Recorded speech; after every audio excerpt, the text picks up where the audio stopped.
High everyone, welcome back to my Mitali Mithai Rai blog. আশা করি তোমার সবাই অনেক ভালো আছো। আজকের ব্লগটা বোনই শুরু করলো। মনটা আমার খুব একটা ভালো নেই। সকালে একটা ক্ষতি হয়ে গেছে আমার।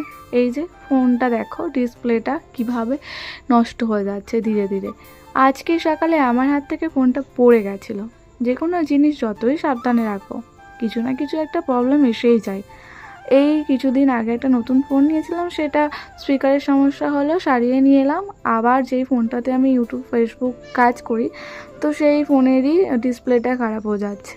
মনটা সত্যি করে কথা খুবই খারাপ, টেনশানেও রয়েছি। মিঠাইকে সাথে করে নিয়ে এখন যাচ্ছি মাসির বাড়িতে। মাসির শরীরটা খুব একটা ভালো নেই। ভাই বোন 2-3 দিন আমাদের বাড়িতে ছিল, দাদুর বাড়িতে। তো ওরাও আজ বাড়ি চলে যাচ্ছে। মিশো আনতে এসেছিলো আমাদের সবাইকে। সবাই মিলে গাড়িতে বসে এখন যাচ্ছি মাসির বাড়িতে। মাসির শরীরটা খারাপ শুনলাম, তাই ভাবলাম যে যাই, 2 দিন গিয়ে ঘুরে আসি মিঠাইকে নিয়ে।